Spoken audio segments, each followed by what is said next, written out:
onde vai estar falando, nós vamos estar abordando esse estudo que vai estar nos falando o caráter missionário da Igreja de Jerusalém. Amém?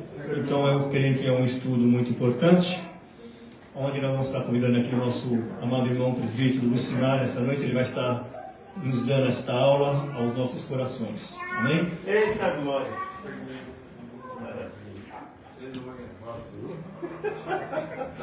Daqui depois. É que sabia que era você que viu. Tá.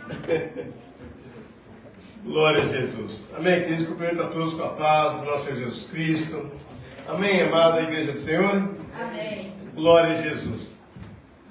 Uma aula um tanto interessante. Vai falar sobre o caráter missionário da Igreja de Jerusalém. E isso é interessante para nós,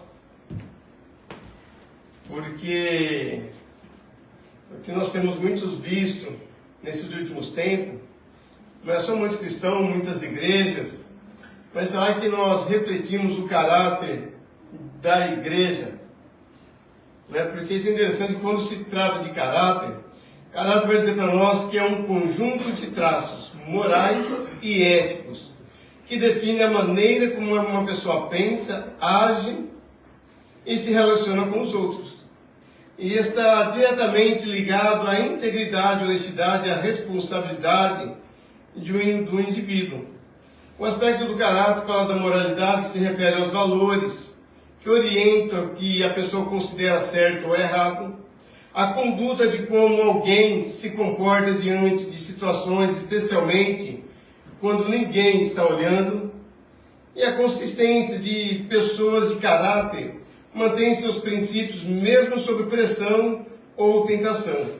Então isso é interessante para nós, que se nós estamos aprendendo a palavra do Senhor, se nós lemos a Bíblia, se nós estamos na igreja, então o nosso caráter não tem que ser mudado de qualquer maneira. Não dá para nós dar desculpas de algumas coisas. Eu não mudo porque eu nasci assim, é porque são tantas circunstâncias, meu irmão.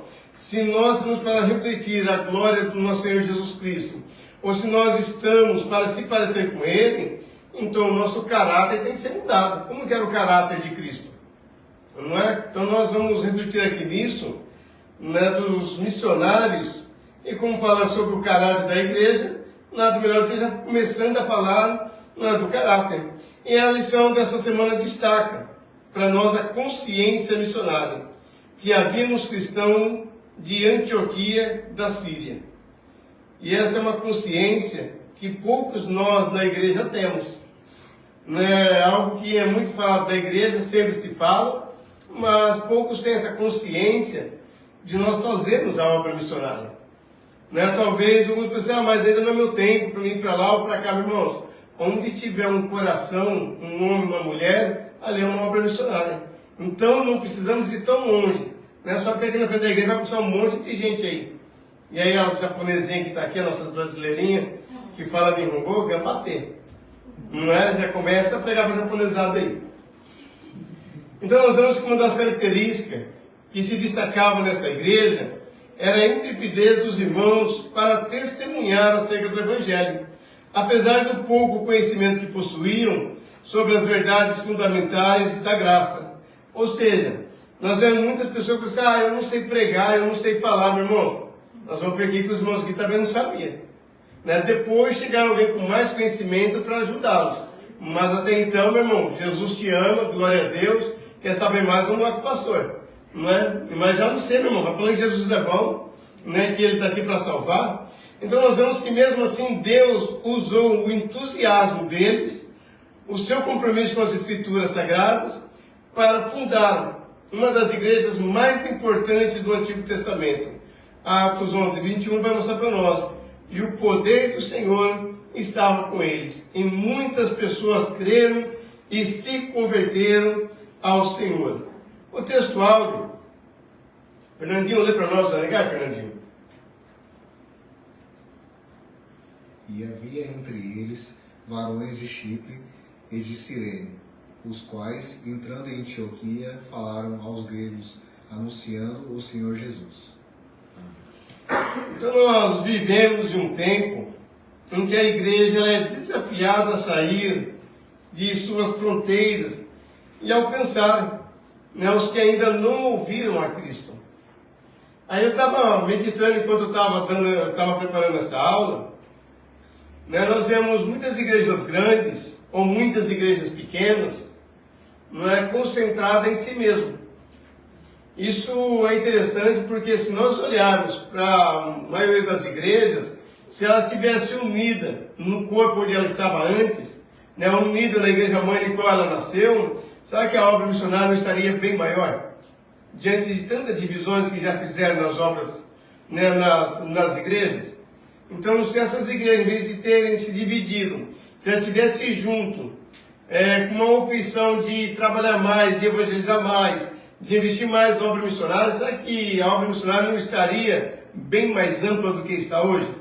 Né? Do que os que dividiram, aí fica um pingo aqui, um pingo ali, mas para investir na obra a gente não tem condições, ou para fazer obra a gente não tem condições, ou seja, a pessoa foca somente onde ela está.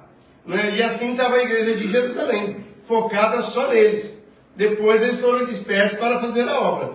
Então nós vemos que a história da igreja de Jerusalém, ela nos inspira a termos sido, nos inspira se termos sido uma igreja consciente da nossa missão, ou seja, ela está inspirando nós, não é? Se nós temos a consciência da nossa missão, né? De nós fazermos aquilo que Deus entregou em nossas mãos. Então nós estamos preparados para comunicar o Evangelho a diferentes culturas e formar os verdadeiros discípulos? Então tudo isso são perguntas para nós. E essa lição nos chama a agir com fé, com sensibilidade e o compromisso com o ID do Senhor Jesus Cristo. A nossa verdade prática é a nossa irmã Kelly, legal, irmã Kelly? Faz parte da missão da igreja a evangelização de povos não alcançados. Amém. Glória a Deus. Então faz parte da missão da igreja a evangelização de povos não alcançados.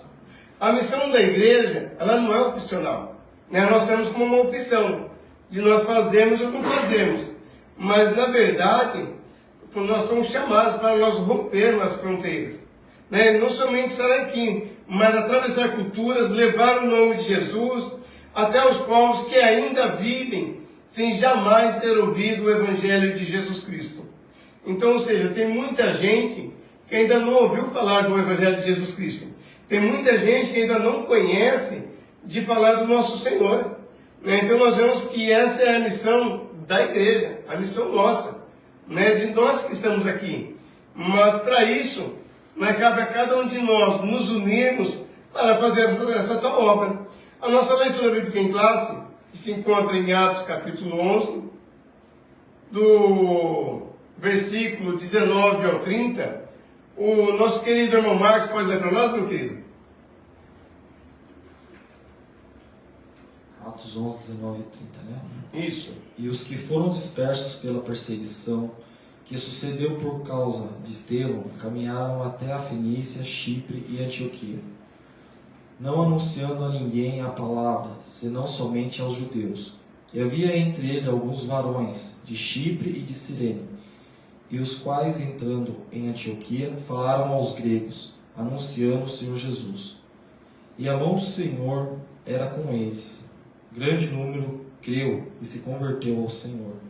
E chegou a fama dessas coisas aos ouvidos da igreja que estava em Jerusalém, e enviaram Barnabé até Antioquia, o qual, quando chegou, viu a graça de Deus, se alegrou e exortou a todos os que, com firmeza de coração, permanecessem no Senhor.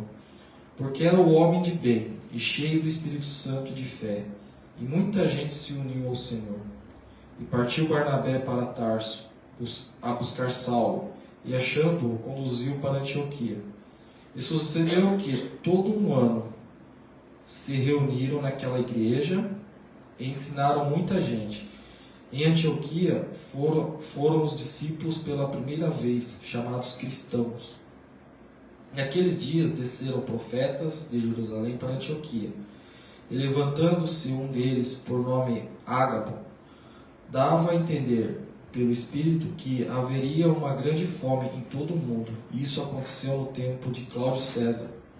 E os discípulos determinaram mandar cada um conforme o que pudesse socorro aos irmãos que habitavam na Judéia. O que eles com efeito fizeram, enviando-os aos anciões por mão de Barnabé e de Saulo. Maravilha. A nossa introdução, presbítero Maurício Negashimasu.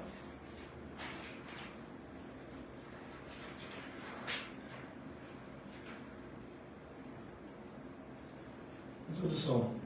Como o Evangelho alcançou Antioquia, uma importante cidade da Síria, dentro do Império Romano. Conhece esse fato, é real, é relevante, porque, pela primeira vez, cristãos de Jerusalém levam a mensagem da cruz aos gentios, fora das fronteiras de Israel, com o ingresso do Evangelho na cidade de Antioquia. A igreja dava o seu primeiro salto na missão transcultural. Nesta lição, estudaremos sobre como o ID de Jesus é levado a sério por um grupo de cristãos, refugiados, vítimas das perseguições que sobrevera a Estevão em Jerusalém.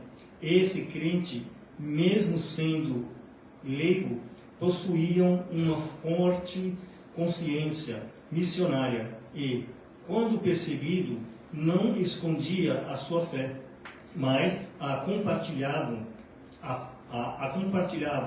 apontando sempre para a cruz de Cristo. Esse é um belo exemplo de fé cristã, que deve não somente nos inspirar, mas, sobretudo, nos levar a agir como Ele. Irmãos, olha que interessante. Esses crentes, mesmo sendo leigos, com pouco conhecimento, possuíam uma forte consciência missionária e, quando perseguidos, não se escondiam sua fé, mas compartilhavam, apontando sempre para a cruz de Cristo. O que nos chama a atenção é que eles não estavam anunciando porque eles foram enviados para anunciar o Evangelho. Mas eles estavam fugindo. Eles não podiam mais pregar em Jerusalém, eles foram obrigados a fugir. Que esteve depois que ele foi morto e apedrejado. Então nós vemos que ele sofre uma forte perseguição e eles fugindo, mas não negando a fé. E isso é interessante para nós, porque mesmo fugindo, ainda com pouco conhecimento, já pensou se alguém pergunta para eles se são cristãos, e eles poderiam dizer sim e morrer. Vocês são discípulos de Jesus? Eles poderiam falar sim e morrer, mas contudo, a preocupação deles era a consciência missionária que eles tinham que falar de Jesus. Eles não poderiam deixar Jesus somente para eles, mas anunciar, caminhando e anunciando por onde eles passavam. Então Antioquia não foi escolhida por um acaso.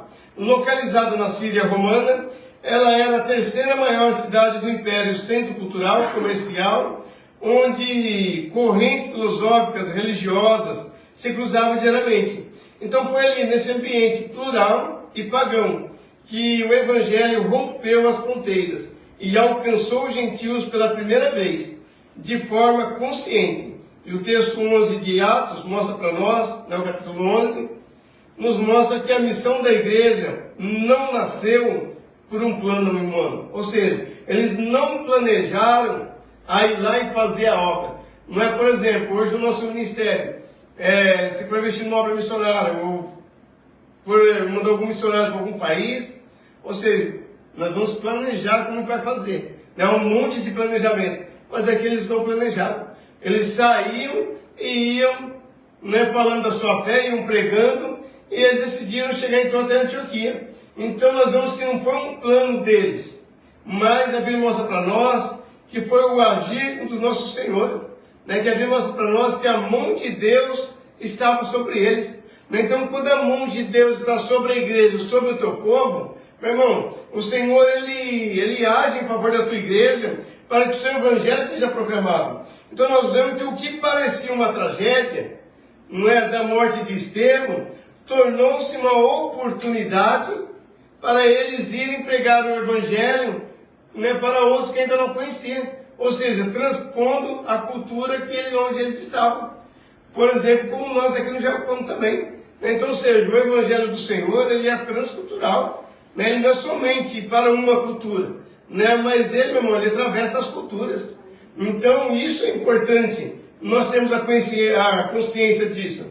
Então, nós vemos que o que parecia, né, que era para eles ficarem com medo, até temeroso, e não pregar a imagem de Jesus, porque Estevão já tinha sido morto e eles estavam sendo perseguidos, mas pelo contrário, né, eles resolveram espalhar o evangelho e saíram pregando ainda. Então eles espalham o evangelho além dos limites de Jerusalém. E o detalhe surpreendente é que não foram os apóstolos primeiros a anunciarem.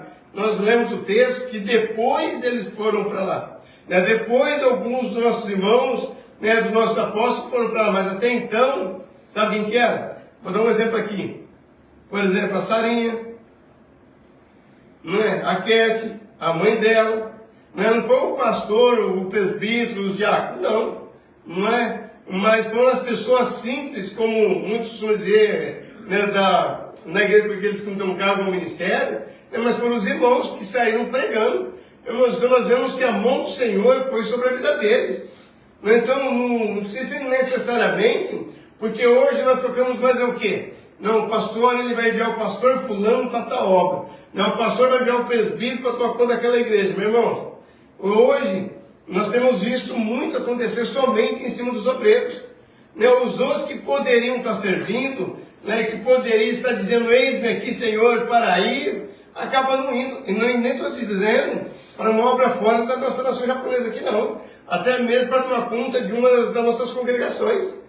Né? Então nós vemos que não seria necessariamente somente os obreiros, né? Mas nós vemos que os irmãos, né, saíram para anunciar, os irmãos mais simples, com pouco conhecimento, saíram pregar, né, a palavra do Senhor. Então, o primeiro anunciar a Cristo aos gentios, mas os discípulos anônimos de Chipre e Cirene, o grego, usado em Atos 11:20, diz que eles falavam, que seria leléu no grego. Ou seja, uma expressão que sugere uma conversa cotidiana, natural, simples. Sabe aquele feijãozinho com arroz, quando nós encontramos os irmãos, a gente fica conversando, as coisas simples do dia a dia? Era isso que eles estavam anunciando. Né? Eles não estavam falando de uma teologia, não estavam falando de algo complicado, não estavam falando de uma escatologia, de algo difícil de compreender. Não, eles estavam falando de coisas cotidianas, do que eles estavam aprendendo do dia a dia.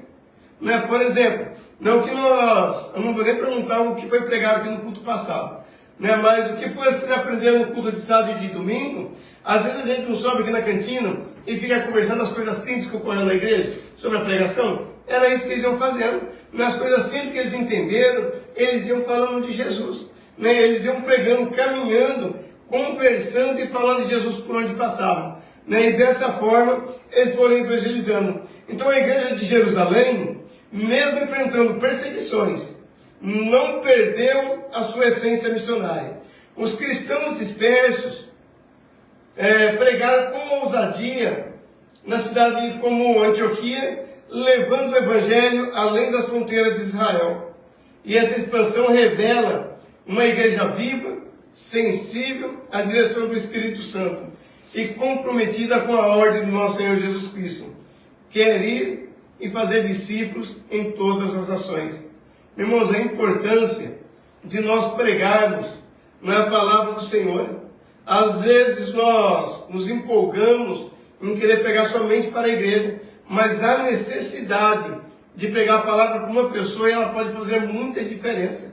Então nós vemos que nós temos que sair, ainda que aos nossos olhos pareça, irmão, que não vai virar nada, mas o texto mostrou para nós, e nós vamos fazer mais aqui ainda, né, que a mão do Senhor era sobre eles. Irmão, se a mão do Senhor é sobre nós, é só nós ir falar. e deixa Deus agir, e Deus, né, que vai fazer o crescimento. Então não pregavam apenas em culto, né? O chamado deles não era somente pregar em culto, mas testemunhavam em praças, mercados, em casas, sempre apresentando Jesus como Quirios, ou seja, como Senhor. Olha que coisa linda, né? Sempre apresentando Jesus como Senhor. Que os gregos não conheciam quem era Jesus. Eles não tinham conhecimento quem era Deus também. Mas eles já começaram a apresentar Jesus como Senhor. Né? Então isso é importante. E aí Barnabé é enviado de Jerusalém para investigar esse movimento. E ao ver a graça de Deus em Antioquia, a Bíblia diz que ele alegrou-se. Atos 11, 23, diz que quando chegou e viu como Deus tinha abençoado aquela gente, Barnabé ficou muito alegre e animou todos a continuarem fiéis ao Senhor de todo o coração. E a palavra-chave que está na nossa revistinha é missão. Ou seja, missão é o envio da igreja, por Deus para proclamar o Evangelho e viver o reino de Deus, sendo um instrumento ativo da transformação espiritual e social em todo o mundo. Nós vamos para o tópico 1. Irmãos, se tiverem alguma dúvida, perguntam, tá? A igreja com uma consciência missionária. Aí o primeiro subtópico vai falar o Evangelho para além das fronteiras de Israel. A nossa irmã Sarinha pode ler para nós, irmã Sara?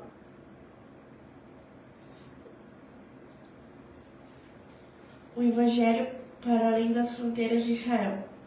Lucas abre essa seção de seu livro fazendo referência aos cristãos, os que foram dispersos pela perseguição que sucedeu por causa de Estevão.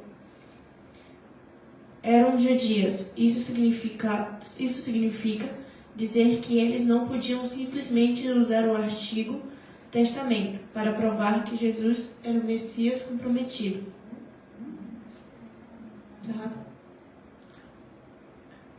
Não, é o primeiro tópico que fala sobre uma igreja com consciência missionária. E aí o tópico 1. Caminharam até a Fenícia, Chipre e Antioquia.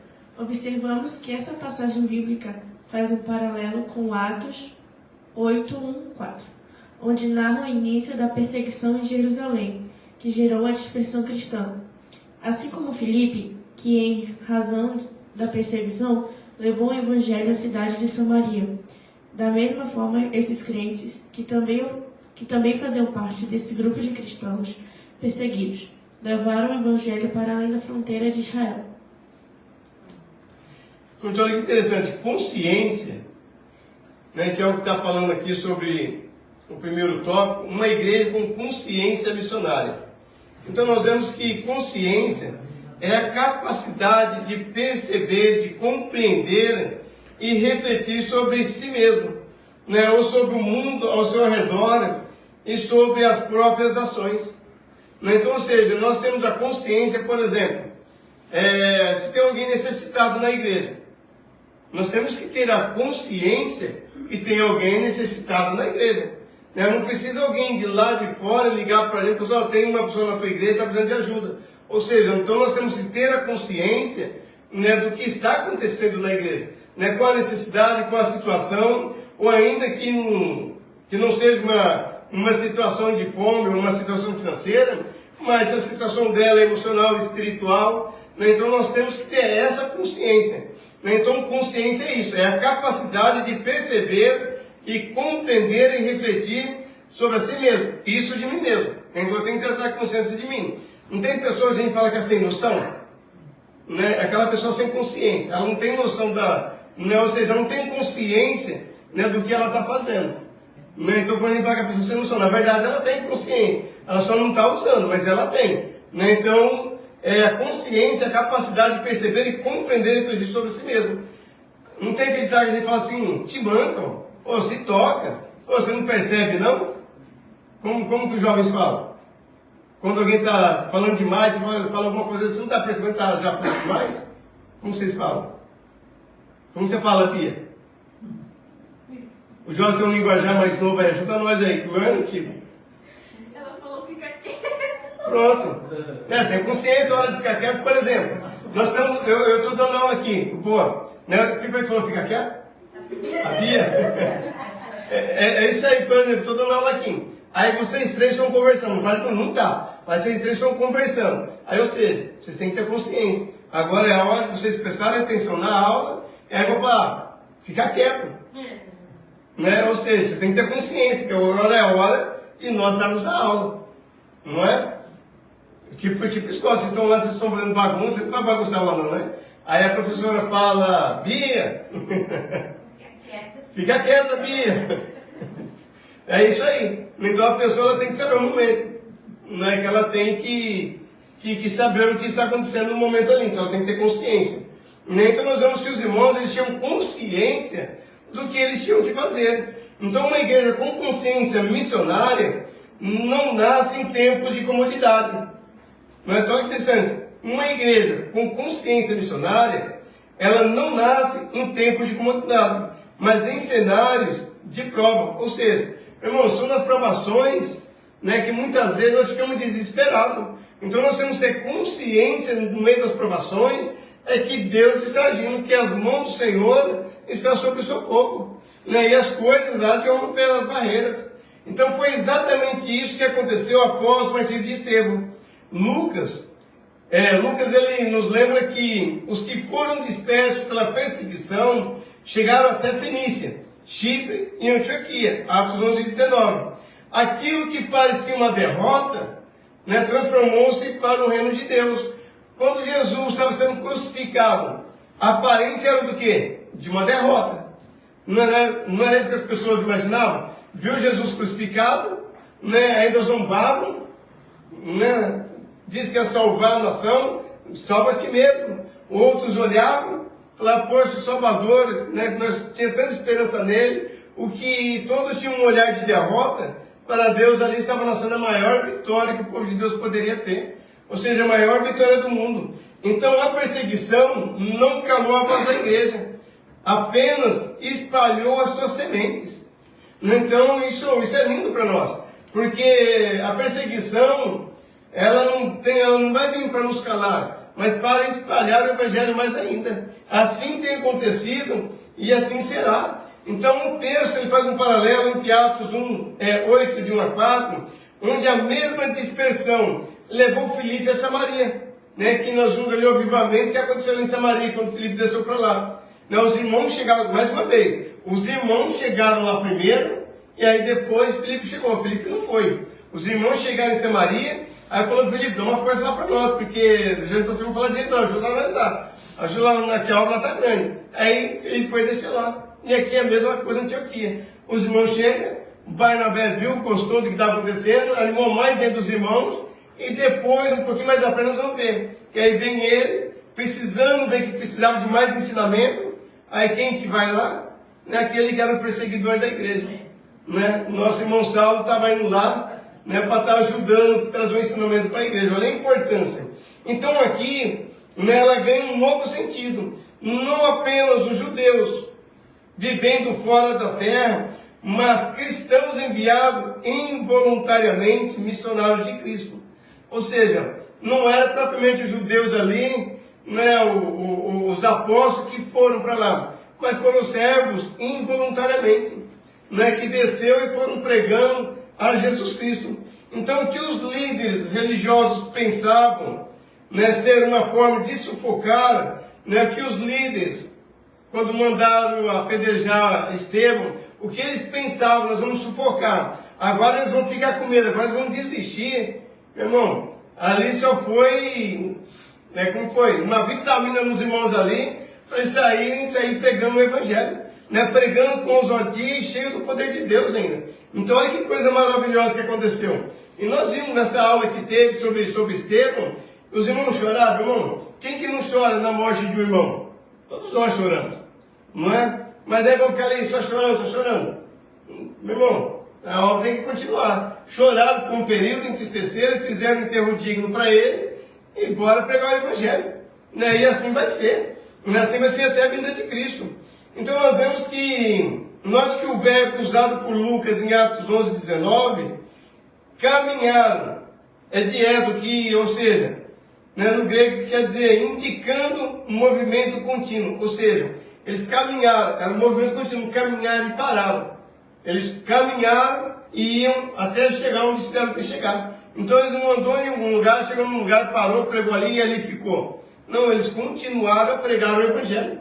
Né? Iam caminhando e pregando o Evangelho. Então era algo contínuo, sem interrupção. Esses irmãos não ficaram parados em lamentos, mas enquanto iam, pregavam. Né? Esse é um detalhe que ecoa em Atos 8,4. Os que andavam dispersos iam por toda parte anunciando a palavra do Senhor. E o termo anunciar ali é eugenizo, ou seja, de onde vem o evangelizar do termo grego. Ou seja, a evangelização que nós conhecemos hoje. Naquela época não se usava a palavra evangelização, né? Mas eles iam pregando. Então isso é novo, isso começou aqui. É aqui que eles começaram, né? Saindo e evangelizando. Alguma dúvida até aí? O ponto 2. Cristãos dispersos, mas conscientes de sua missão. Aí a Bia pode ler para o lado, Bia?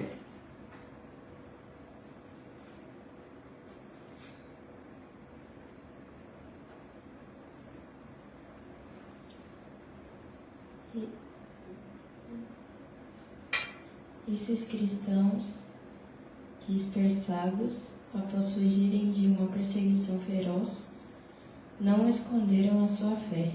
Aonde chegavam, anunciavam a palavra de Deus. Foi assim que eles deram testemunho do Evangelho na Fenícia, Chipre e Antioquia. O que vemos são cristãos conscientes da missão de testemunhar de sua fé onde quer que estivessem. Eles haviam sido comissionados para isso. Somente cristãos participantes de uma igreja conscientes de sua tarefa missionária agem dessa forma. Eles não perdem o foco. Anunciam o Senhor Jesus em qualquer tempo, lugar e circunstância. Glória a Jesus. Fernandinho, você ouviu aquele testemunho que eu te mandei? Do oficial? Não vou contar não, deixando. Mas irmãos, nós vemos aqui que os irmãos eles não negaram a fé em meio à perseguição. Não é só que nos tempos de hoje, né, suponhamos as nossas empresas onde nós trabalhamos, eles não querem cristão lá mais. Nem tipo de cristão. Cristão vai ser mandado embora. E assim vai ser o Japão e assim por diante. Um exemplo. Mas será que algum de nós negaria a fé? Pensa nisso. Eles não vão bater, não vai te matar, não vai falar nada. Simplesmente, é cristão, aqui não serve. Né? E as outras empresas do Japão também não pegariam mais os cristãos para trabalhar. Será que no meio de nós, né, de nós cristãos aqui no Japão, né, será que quantos que abandonariam a fé? Quantos que negariam que eram cristão? Né, ficariam quietinhos? Aí sabe aquele cristão caseiro? Que tipo assim, eu não vou na igreja, mas eu oro em casa, eu tenho Jesus no meu coração. Vai ser esse tipo de cristão. Né? E eu nego só da boca para fora, mas da boca para dentro eu tenho Deus no coração. Vai ser mais ou menos assim. Né? E aqui os irmãos, eles não negavam. Eles iam e iam pregando. Né? Ou seja, eles não perderam o foco. Anunciavam o Senhor Jesus em qualquer tempo, lugar e circunstâncias. Então, os cristãos que fugiram da perseguição em Jerusalém poderiam ter se calado. Né? O medo, a dor o acompanharam. Né? Que foi grande a perseguição no meio deles. Mas, contudo, em vez de esconderem sua fé, espalharam ainda mais, né, o Evangelho de Cristo. Né? Então eles não ficaram calados, com medo, temerosos, ou guardou a fé só entre nós aqui, os irmãos, vamos ficar quietinhos entre nós, não. Eles saíram e iam pregando. Então nós vemos que onde chegava, anunciava o Senhor Jesus, né, como fosse lá em Fenícia, Chipre ou em Antioquia, mas eles entenderam que não era a fuga que definia a sua identidade. Olha que interessante. Né? Então não era a fuga que definia a sua identidade. Aí eu vou entrar aqui numa fase, num paralelo aqui, depois nós vamos continuar. Qual é a tua identidade como cristão? Né? Então, eles entenderam que a sua fuga, que não era a sua fuga que definia a sua identidade. Ou seja, nós temos que ter a identidade de Cristo. Então nós vamos entender um pouquinho mais lá na frente a respeito disso. Mas vai pensando nisso. Mas a missão recebida do ressurreto do nosso Senhor Jesus Cristo, o verbo grego evangelizomai significa proclamar as boas novas. E esses irmãos não apenas falavam de Cristo, eles proclamavam a vitória do Cordeiro com a ousadia que o Espírito Santo lhe concedia. Então, olha que interessante. Então, percebe que algo precioso. A perseguição não apagou a missão. Apenas eles continuaram espalhando, ou seja, espalham mais ainda. Não que aos olhos, né, dos perseguidores achavam que eles iam parar, que iam parar com essa história de Jesus, meu irmão. A história de Jesus está continuando até hoje e ela não para. Então nós vemos que o Espírito Santo usou a dispersão como uma ferramenta para expandir a palavra, como diz o texto grego de Atos 1:8, ser testemunha, mártir, porque ser testemunha do grego é isso, é ser um mártir, é você pregar até a morte. E nós estamos dispostos de pregar até a morte? Né? É uma outra indagação para nós, uma outra pergunta para nós. Né? Os adolescentes pensam nisso. Sarinha, você pregaria? Não importa o que aconteça. Né? Mas eu vou pregar ainda que eu morro pelas causas de Cristo, ainda que eu vou morrer. Mas eu vou pregar. Isso cabe para a Sara, para a Bia, para a Cat também. Né? E assim para todos nós que estamos aqui. Estou citando jovens, mas para todos nós aqui também. Então olha que interessante. Então nós vemos que isso, né, é ser um mártir. Então ser testemunha é ir, meu irmão, até a morte. Como Estevão foi. Né? Ele foi, pregou, ele poderia ter mudado de ideia lá. Ele falou, não, é verdade, desculpa aí, gente, eu confundi o Sinédrio. Eu acho que eu estou lendo coisa demais. Né? Desculpa aí, deixa, né, vamos parar por aí mesmo. Ele estaria vivo, mas no inferno. Né? Morreu e viu os céus abertos e o nosso Senhor Jesus à direita do Pai. E ele ainda disse, lembra as últimas palavras dele? Pai, perdoa porque não sabe o que eles estão fazendo. Né? E ali ele fechou os olhos. Irmão, eu tenho certeza que ele nem sentiu as pedradas. Né? De tamanha era a glória do Senhor sobre a vida dele. Então, quando a igreja compreende que missões não é uma opção, mas é parte da sua identidade, ela não se deixa calar por circunstâncias. Aí Gordon Free ele vai dizer o seguinte, um escritor ele diz o seguinte, a presença do Espírito é sempre missionária. Onde ele está, o Evangelho é anunciado. Ou seja, aonde você está, o Evangelho tem que ser anunciado. Porque eu creio que onde você está o Espírito Santo está junto. Não é? Onde nós vamos, nós somos o templo do Espírito Santo, onde nós iremos, o Espírito Santo está conosco. Não é? Então ali onde você estiver, né, tendo uma oportunidade, irmão, ali é um lugar de você pregar o Evangelho. Tá? Então nós vemos que os discípulos conscientes de que haviam sido enviados pelos próprios Senhor Jesus. E aqui uma exortação clara para nós hoje. Muitas igrejas modernas têm perdido o senso de urgência missionária. Ou seja, perderam esse senso da urgência missionária. Não é? Estão mais focados na obra aqui, vou abrir uma igreja aqui, vou abrir outra ali.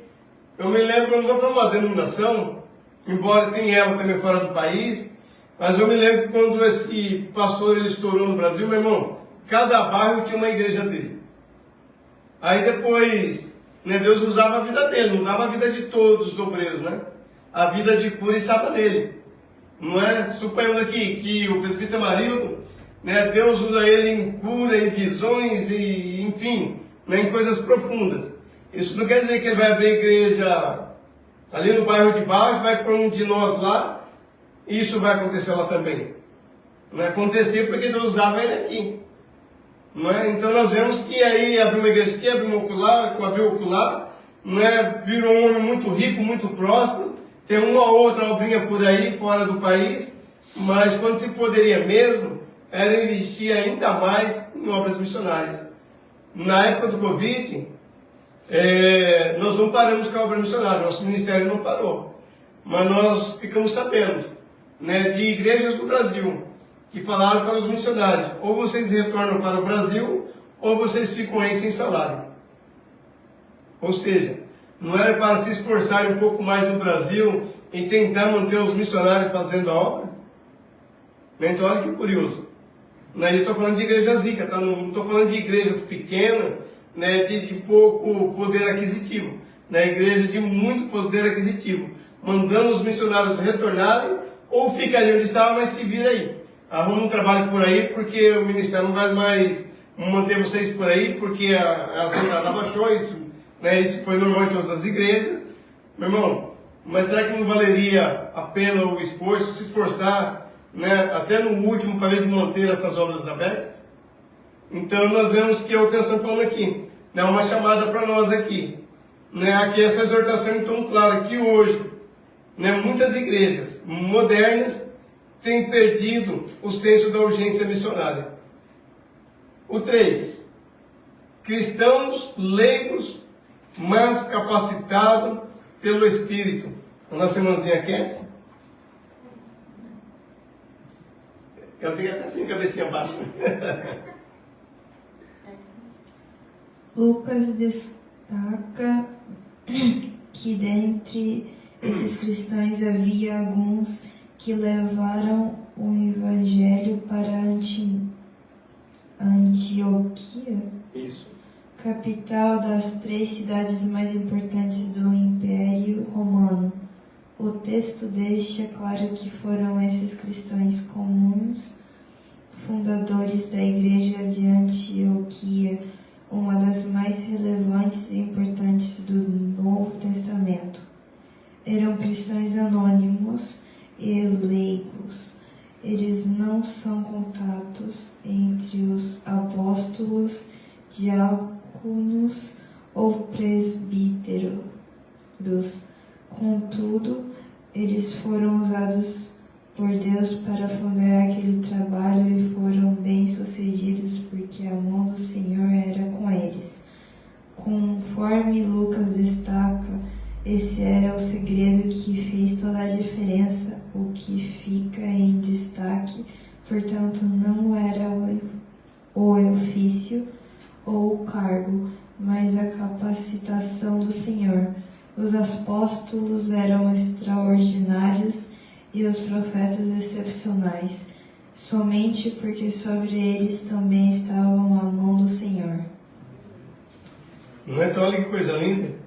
Então, o que fica em destaque, portanto, não era o ofício ou o cargo, mas a capacitação do Senhor.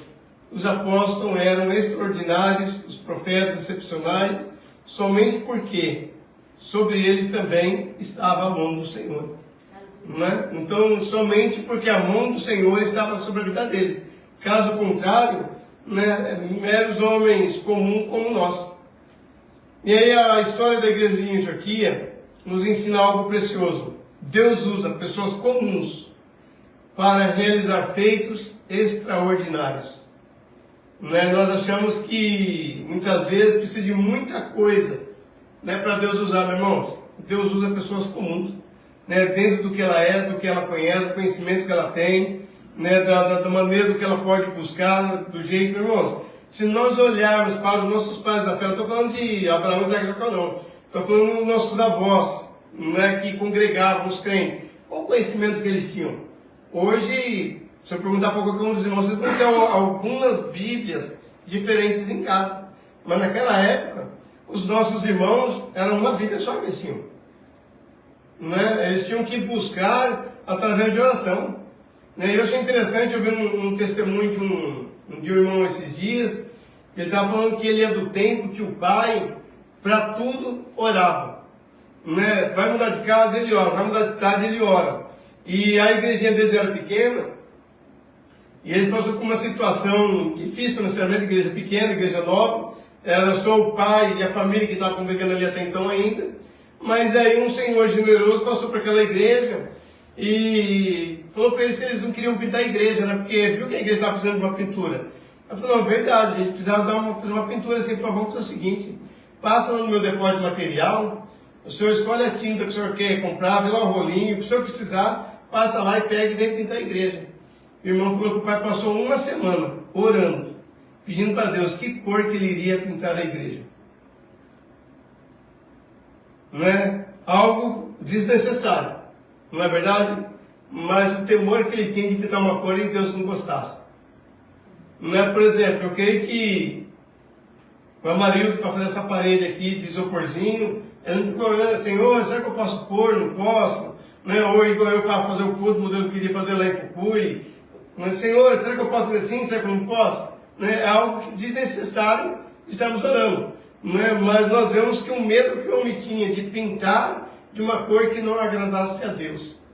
Né? Então são pessoas que eram simples, né, de pouco conhecimento, mas que era usado de uma forma tremenda, e a igreja chegou até onde chegamos hoje, onde hoje muitos discriminam, né? Às vezes são aqueles pastores de bigodinho, aqueles pastores antigos, aqueles pastores não sei o quê, não é? Falando, tipo assim, como se diz, se desfazendo, né, do pouco conhecimento que tinha, mas era um homem cheio do poder de Deus.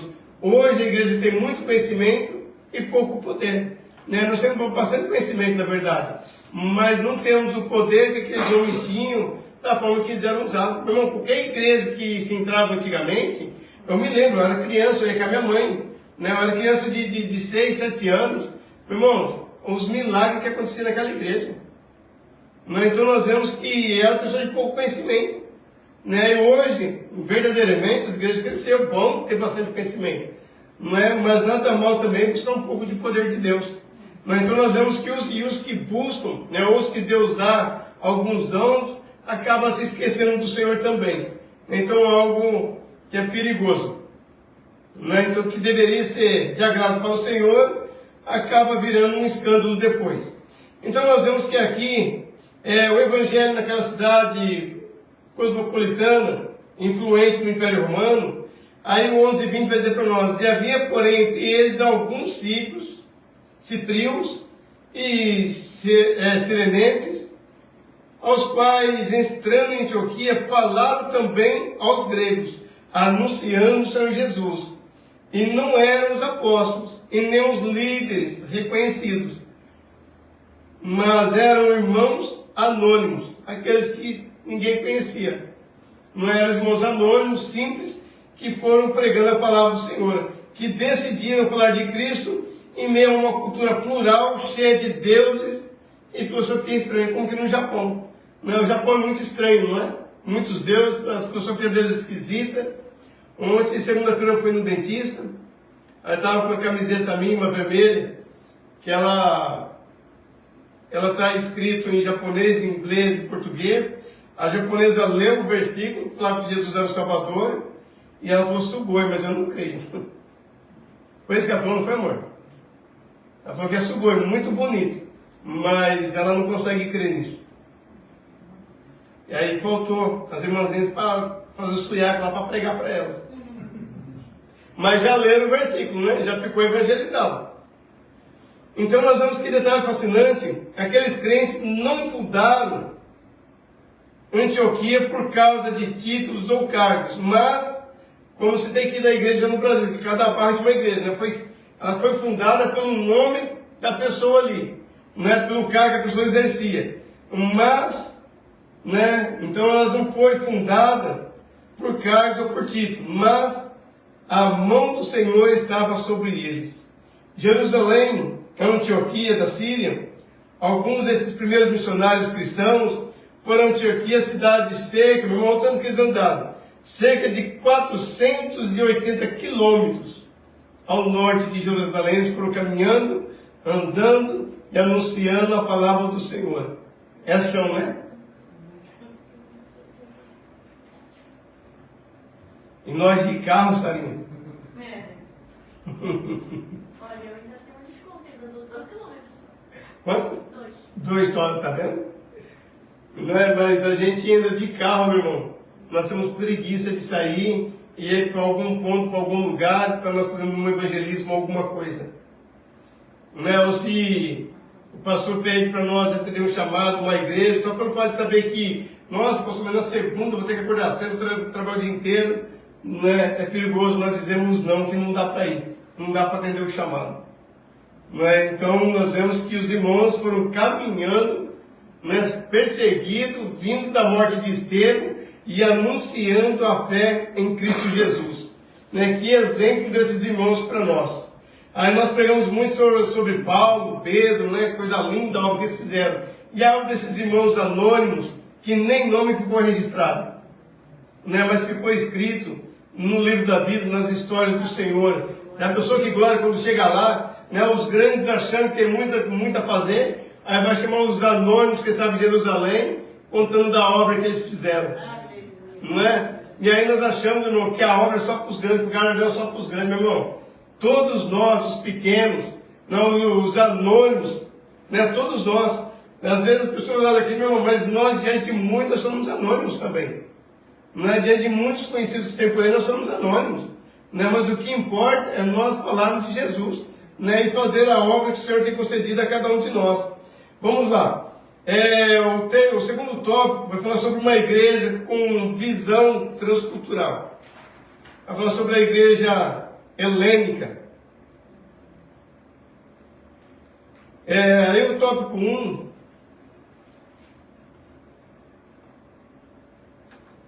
Eu estou lutando para lembrar o nome da irmã. E a irmã Regiane. Eu tenho que vir mais no culto, irmã Regiane. Eu tenho que vir mais, irmã Regiane. Cheguei agora. A senhora lembra o nome, irmã Regiane? Amém. A Bíblia nos conta que alguns cristãos que tinham sido espalhados pelo mundo chegaram a Antioquia, falaram aos gregos. Essa expressão, falar aos gregos, é muito importante. De acordo com estudiosos, ela explica que esse foi o primeiro momento em que os cristãos judeus falaram de Jesus para pessoas que não eram judias, adoravam outros deuses e não seguiam o judaísmo.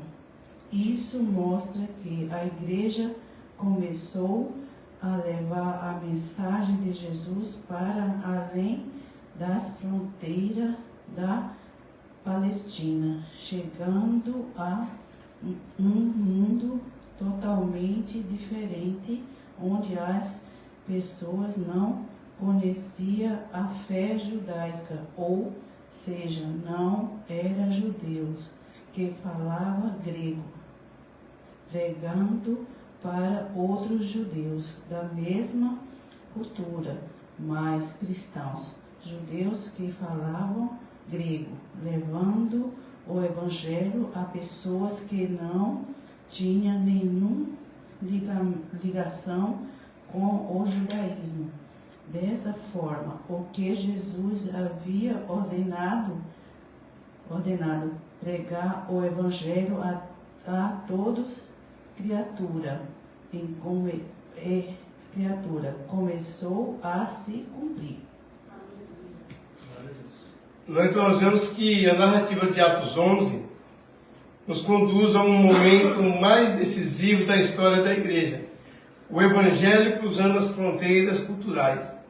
Ou seja, né, os primeiros povos ali foram pregando a palavra de pessoas que não conheciam o judaísmo, não tinha nenhuma ligação com eles, não conheciam o Senhor Jesus, nosso Salvador, e eles foram pregando para pessoas que não conheciam, né, acerca do nosso Senhor Jesus Cristo.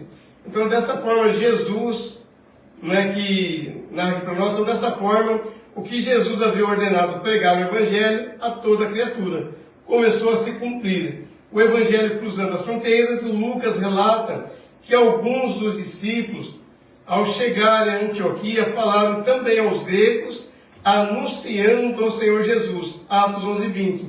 E essa pequena frase carrega um peso imenso, que diz que pela primeira vez crentes judeus anunciaram a Cristo diretamente a pessoas que não tinham vínculo com o judaísmo.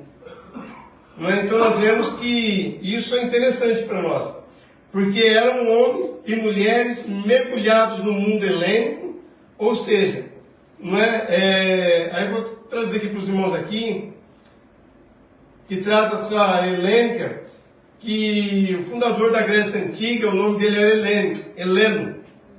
Aí ficou helênica, e daí dessa helênica surgiu o nome de Helena também, depois futuramente nós conhecemos algumas Helenas por aí. Tá? Então o helênico é sobre a questão da antiga Grécia. Acostumada a adorar a deuses estranhos e viver sob uma cosmovisão totalmente diferente. O termo grego usado por Lucas, por gregos, helenos, indicando pessoas gentias de culturas helênicas, ou seja, de culturas gregas. Meu irmão, nós sabemos que eles são muito inteligentes. E quem estava pregando para essas pessoas muito inteligentes? Pessoas simples. Pessoas anonimatas, de poucos conhecimentos. E nós vemos no contexto aqui da lição, que eles iam pregando, que eles pregavam o quê? Conversa cotidiana. Eles iam falando de coisas cotidianas do dia a dia, e eles foram pregando para eles. Nós vemos que ali muitos se converteram. Então, aí o segundo vai falar contextualizando a mensagem. Vamos começar de novo pela Sarinha? Vamos lá, Sara? Vamos legal? Aproveitar, nesse tempo que estão aí, amanhã é férias. Amanhã é folga, não? Olha. Não, nada não. Você lê para nós os dois?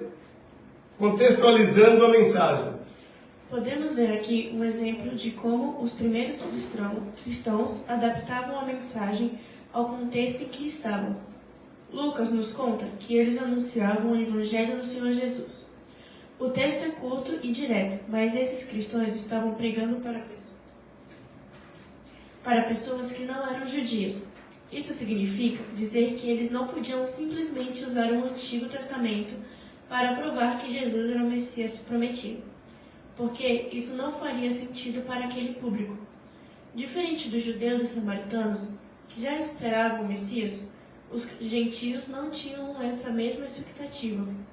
Além disso, esses cristãos também não mencionavam costumes judaicos, como a circuncisão, que Estevão citou em seu discurso, porque isso não fazia parte da cultura dos gentios. Em vez de enfatizar que Jesus era o Messias, eles destacavam que ele é o Senhor, ou seja, estavam dizendo que os pagãos precisavam deixar seus falsos deuses e se voltar para o único e verdadeiro Senhor. Dessa forma, sem comprometer a verdade da mensagem, o Evangelho foi se espalhando e alcançando diferentes culturas. Então nós vemos que quando Lucas registra aqui que alguns discípulos anunciaram o Senhor Jesus aos gregos em Antioquia, ele está destacando um ponto crucial. Esses homens estavam pregando a um público que não partilhava das escrituras judaicas e nem das expectativas messiânicas. Ou seja, meu irmão, como que eles vão pregar? Por exemplo, hoje para nós falar de Jesus como brasileiro não é difícil. Ele pode ser ateu, ele pode ser o que for. Mas ele já ouviu falar de Deus e de muitas coisas. Ainda que ele não crê ou deixe de crer, mas ele já ouviu falar muitas coisas. Então não é difícil nós pegarmos a Bíblia e levar ao contexto. Mas eles não eram conhecedores das escrituras judaicas, do Deus do Antigo Testamento. Então de que maneira que eles pregariam a Jesus se eles não tinham conhecimento também do Antigo Testamento? Então olha que forma interessante, como que é quando a mão de Deus está sobre a pessoa. Como que Deus usa essas pessoas, ou seja, então a mensagem precisava ser anunciada de forma inteligível, sem perder a sua essência. E aqui aprendemos que o Evangelho não é um discurso engessado, mas uma verdade eterna que se veste de linguagem compreensível, né, para cada povo e cultura. E o detalhe precioso, Lucas não diz que eles pregavam o Messias, Cristo, mas anunciavam o Senhor, Kyrios. No mundo greco-romano, essa palavra era carregada de peso. O título Kyrios era usado para designar soberanos, senhores de escravos, e até o próprio imperador. Ou seja, estavam mostrando que esse Deus, né, ele era um senhor acima desses escravos ainda. Né, como nós conhecemos que o Senhor, ele é Deus dos deuses, era isso que eles estavam pregando, né, que o nosso Senhor, ele era Senhor dos senhores, né, título que eles davam até mesmo para os reis.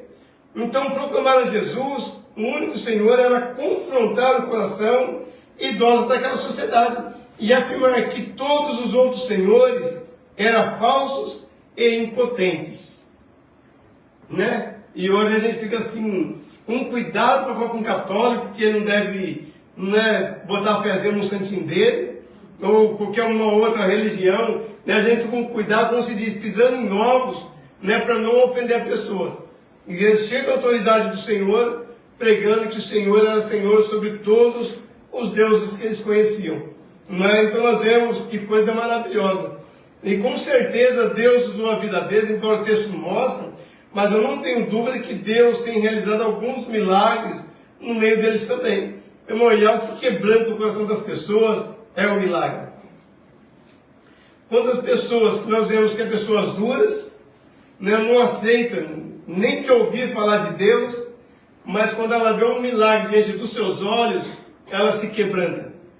Não é? Ela fica toda quebrantada e ela acaba se convencendo a aceitar a Jesus e começa a caminhar com o Senhor, porque ela vê que somente o Senhor é Deus. Então nós vemos, irmão, que nós temos que pregar a esse Deus em nome de Jesus. Uma igreja que forma discípulo, isso é importante, formar discípulo. Presbítero Maurício, Onegai.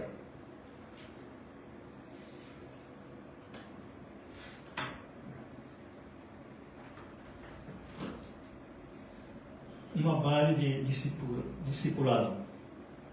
Ao serem informados do que o Evangelho havia chegado a Antioquia, a partir de Jerusalém, os apóstolos enviaram Barnabé para lá. Chegando ali, Barnabé viu uma igreja viva e cheia da graça de Deus, como um homem do bem e cheio do Espírito. E cheio do Espírito Santo, Barnabé os encorajou na fé. Contudo, logo se percebeu que aquela igreja precisava de mais instrução, ou seja, precisava ser discipulada. Com esse propósito, Barnabé foi em busca de Saulo, para que o auxiliasse nesta missão. E assim foi feito, e sucedeu que todo um ano se reuniram naquela igreja e ensinaram muita gente. Esse episódio nos mostra que não basta ganhar almas, é preciso ensiná-las. Sem o ensino, a igreja não cresce em graça e conhecimento. O crescimento saudável só é possível por meio da obra da evangelização e do discipulado. Irmãos, olha a importância de nós estarmos, por exemplo, na EBD, ou quando tem o discipulado, não é que, igual o Amarildo de tempo em tempo ele faz aqui na igreja também, não é de nós estarmos aprendendo. A questão é que o que falta são pessoas, às vezes em algumas igrejas têm até vontade de ensinar, mas o que falta são pessoas com o desejo de aprender e de servir. E os que querem aprender também não querem servir. Ou seja, o discípulo é isso, irmão. É discípulo de Jesus. E continuar pregando o Evangelho. Então nós vemos daí a importância disso. A gente tentar fazer discípulos, não é porque, por exemplo, tirando o presbítero Maurício, e o Amarildo. Se o Amarildo sair da igreja, quem vai ficar na igreja? Tocando a obra. Quem são os discípulos da igreja? Suponhamos que o Amarildo e o Maurício estão viajando, né? Os dois estão por conta da igreja. Aí eles estão vindo da série, vamos pôr do CFO, tem um culto aqui domingo à noite, eles estão vindo do CFO. Aí foram os dois pneus do carro, aqui tem 4, mas foram 2. Não é que é para atrasar mesmo, né? E aí eles não vão chegar em tempo no culto. Como é que vai fazer? Quem vai dirigir o culto? Quem vai pregar? Fala a Deus. Não, irmãos, para e analisa tal situação. Então, no discipulado, nós fazemos um discípulo, é isso. Não é somente nós aprendermos, mas é nós sermos discípulos. Não é diante de uma necessidade, suponhamos uma Fukui, né? A gente precisa de alguém para ir para lá. Tá eu e o Maurício e o Amarildo na sede, foram os 2 pneus do carro. Não dá para nós ir para a igreja. Quem que vai auxiliar o nosso trabalho lá? O presbítero Ricardo está com a gente, esqueci de falar dele. Né? O presbítero Ricardo está com a gente, eu esqueci de falar dele. Não, o Ricardo está com a gente, o Ricardo não falta. Né? Então, ou seja, né? Então está os 4. Né? Memorizando, está os 4. E aí precisa de alguém para auxiliar o trabalho lá e outro aqui. Né? Porque vai ter o trabalho vai ter aqui também, e aí como é que faz? O irmão Márcio vai estar trabalhando à noite. Não é igual hoje, por exemplo, né? O irmão Márcio não está aqui, ele está trabalhando, está o irmão Marcos. Aí tem que orar. Né? Então essa necessidade, já vai orando antes para quando precisar, está aí. Não é? Porque a gente não sabe do improvável momento. Não é? Mas aí, as irmãs também podem dirigir o culto e pregar também. Não é? Não é só as irmãs também podem. Não, ou se é o culto dos jovens, ou se é o culto dos jovens, os jovens também podem dirigir e pregar no culto dos jovens. Ou dos adolescentes. Então, irmãos, nós vamos tomar uma brincadeira, mas quão interessante que é pra gente. Não é a necessidade. E olha que a igreja tem gente. Né? Tem bastante gente aqui. Né? Em Fukui também temos alguns irmãos lá. Embora não estava vindo aqui para o aniversário do Amarildo, os jovens ficaram fazendo trabalho, até o diácono que ia sair do trabalho, ia chegar na igreja depois do trabalho, para chegar e ministrar a palavra depois. Aí a irmãzinha confessou para mim, pastor, eu estava morrendo de medo, se ele atrasa, como que nós ia fazer para pregar? Mas, ou seja, meu irmão, o discípulo é isso, o discípulo é isso. Né? Não somente para essas horas, mas para ele, por exemplo, já houve necessidade de expandir o trabalho, lá de Toyama e mais a fundo. Por que não se expandiu? Porque não tinha discípulo. Não é, se tivesse discípulos, dava para ir. Ah, mas é só eu, não. Você vai. Aí, de vez em quando, aí dá para o Maurício junto ajudar, dá para o Maria junto ajudar. Né? Dependendo do dia, dá para o Miro também ajudar. Como foi feito aqui. Eles ficaram um ano ali depois, né? Barnabé e Saulo foram lá, assistência ao trabalho, porque viu que o trabalho dava de mais crescimento, de mais ajuda, aí eles foram para a igreja crescer mais. Né? E assim sucessivamente. Né? Então, ou seja, a igreja tem que crescer, ela não pode parar. Né? Então, a igreja em si, ela tem que ter essa visão do discipulado, não somente para o seu conhecimento, mas para dar continuidade na obra, irmão. O Amarildo está ficando velho. Eu já estou virando a curva também. O Maurício já está quase lá dentro. ele já está de olho ali. Mas, ou seja, não é brincadeira à parte, meu irmão. Mas é algo, já pensou, são 3 obedecimentos se isso acontecer. Embora a obra do Senhor não para. Né? Mas a igreja, ela está aprendendo para isso. É para ela dar sequência no trabalho. Não é igual o grupo do louvor aqui. Há muito tempo atrás não tinha gente. Hoje, você tocava alguma coisa, Marcos? Oi? Você tocava algum instrumento quando veio aqui antes? Eu cheguei já tocando. Hã? Quando eu cheguei aqui já não tocava. Então, mas não tocava nada. Tocava já antes. Não tocava nada. Não tocava não, irmão. Então, eu estou falando, aí os músicos fizeram discípulo. Sarinha, você já tocava bateria? Então, aí já ensinaram a Sarinha a tocar bateria. As meninas também estão aprendendo alguma coisa, não estão? Teclado, guitarra e baixo. Ou seja, quando esses músicos, se um dia saírem e for para uma outra igreja, Não vai faltar louvor na igreja, não vai faltar música na igreja. Então temos o discipulado, mas só para música. Não é para pregar, para dirigir o trabalho, ou para ir, enfrentar um trabalho fora também. Não, então o discipulado é isso. É aprender e sair. Ou quando daqui sai, ele fica. Mas é assistencial ao trabalho. E isso é importante. Então nós vemos que Barnabé encontrou uma igreja viva, mas ainda em desenvolvimento espiritual. E havia zelo, havia fé, mas o conhecimento e a maturidade ainda precisavam ser cultivados. Ou seja, hoje nós vemos que essa igreja é uma igreja madura. Mas no início ela não era madura.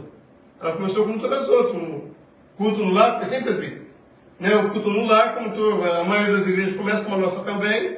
Um culto no lar, alugou um salãozinho, um pouquinho ali, um pouquinho ali, veio pessoas trazendo conhecimento, ajudando. Hoje essa é uma igreja madura. Então nós vemos a importância disso. Irmãos, eu quero caminhar um pouquinho aqui. Vamos lá para o tópico 3 já, senão nós vamos chegar lá onde eu quero chegar. Vamos lá, o 3. Uma base do discipulado.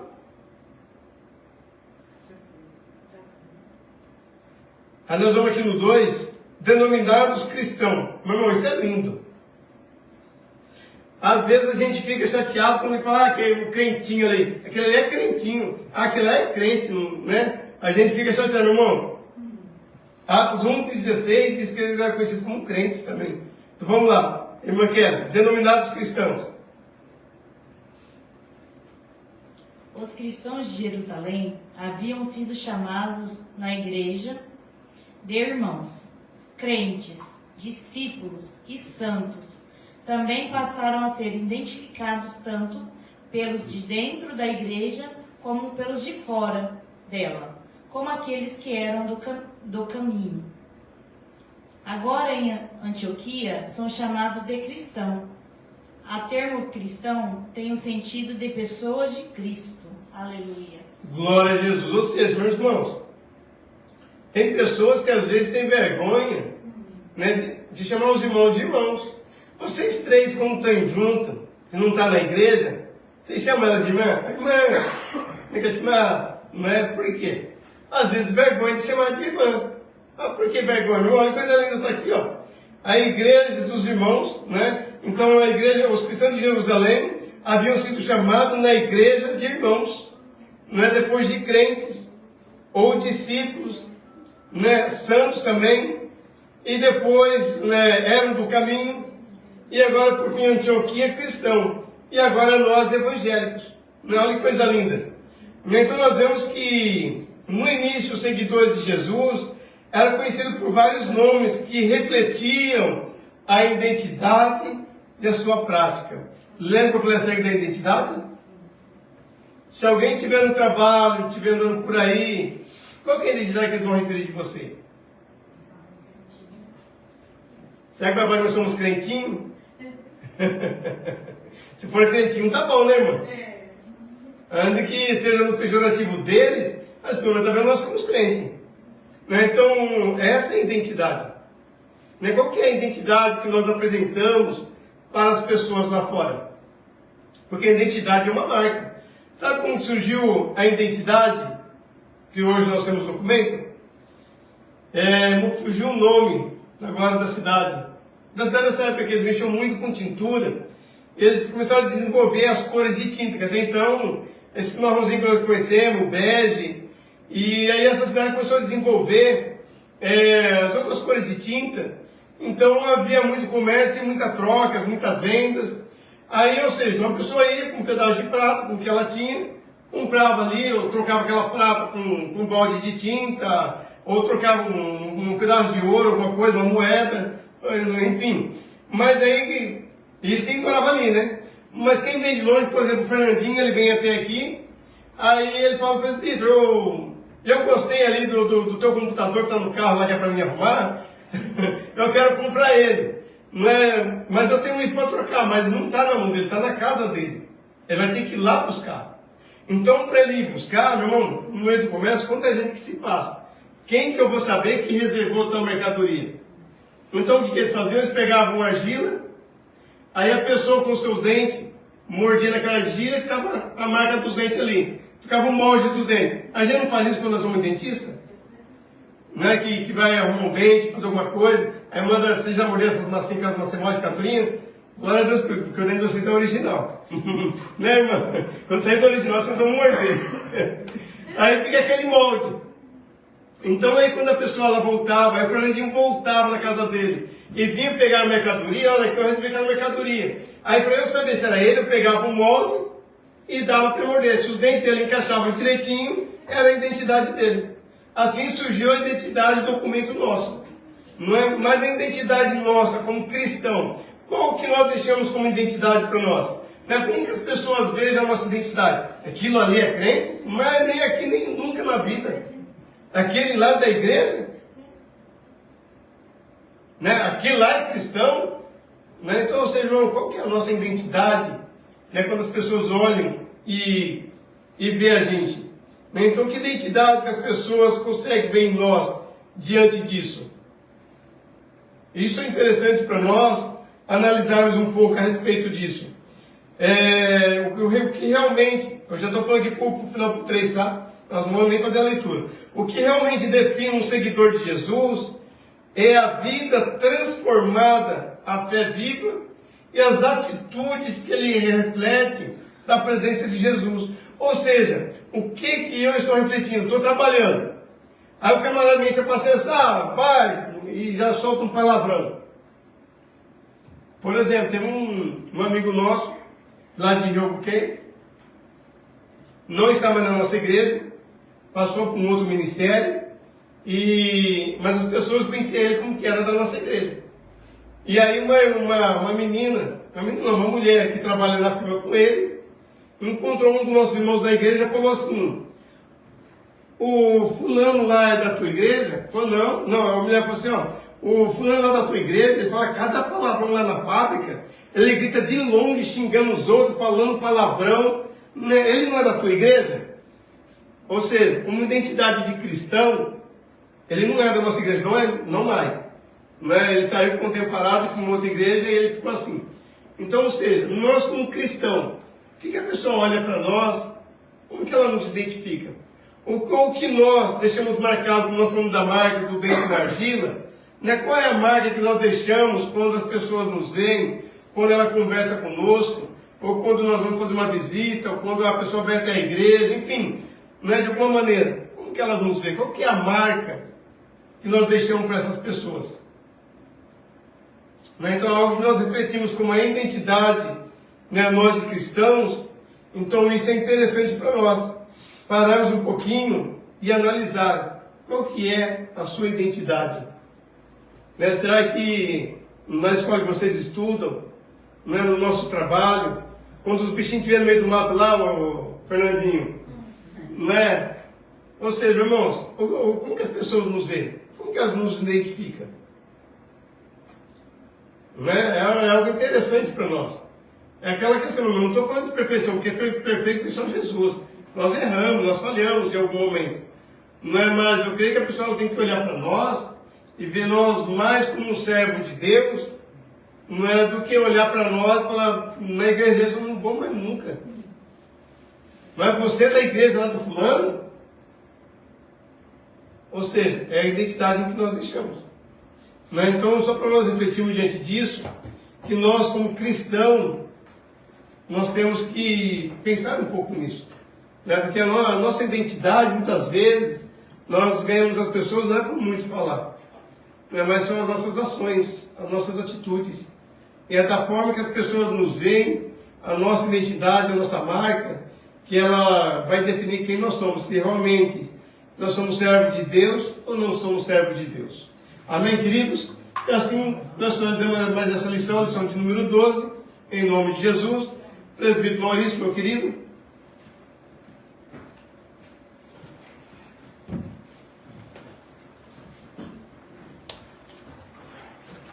Amém? Aprendemos um pouco sobre o caráter missionário da Igreja de Jerusalém. Como é importante nós estarmos realmente evangelizando, levando a palavra de Deus ao mundo ali fora. Amém? Podemos ver aqui que em Atos capítulo 11, versículo 19, houve duas classes, como foi bem falado aqui nesta noite. No versículo 19, nós temos os judeus, e quando eles fugiram, saíram da cidade, eles só estavam ali pregando somente na Antioquia, somente para os judeus. E vemos ali no versículo 20 que também teve aqueles que pregaram para os gentios, aqueles que não eram judeus, e pregaram, levaram a palavra para os gentios. E vimos que a igreja ali, ela cresceu de uma forma tão grande que Barnabé foi ali, olhou, viu que a igreja estava grande e foi ali buscar o apóstolo Paulo. E assim nós vamos ver que realmente a igreja de Cristo, ela cresceu através das perseguições, mas através dessas perseguições nós estamos aqui hoje. Porque perseguição nós vamos ter, como Jesus Cristo mesmo ele fala, no mundo tereis aflições, mas tem de bom ânimo. E nós vamos ver que toda a igreja de Cristo, aquela que realmente tem caráter, tem realmente Cristo no seu coração, é uma igreja perseguida. Até na empresa, onde nós estivemos, nós somos perseguidos. Mas como foi falado aqui, como é o nosso caráter, como nós reagimos ali fora, quando nós temos essas perseguições. É nesse momento que nós vamos mostrar se nós somos cristãos ou não, através do nosso caráter. Amém? Que nós possamos agora, indo para a próxima lição, que é a lição número 13, que vai estar falando Assembleia de Jerusalém. É a próxima lição que nós vamos estar ministrando, é a última lição desse trimestre, que nós possamos estar aqui aprendendo nessa lição 13, Eu creio que Deus também vai estar falando conosco. Amém? Em nome de Jesus. Vamos estar nos colocando de pé. Vamos estar orando em nome de Jesus e recolhendo a nossa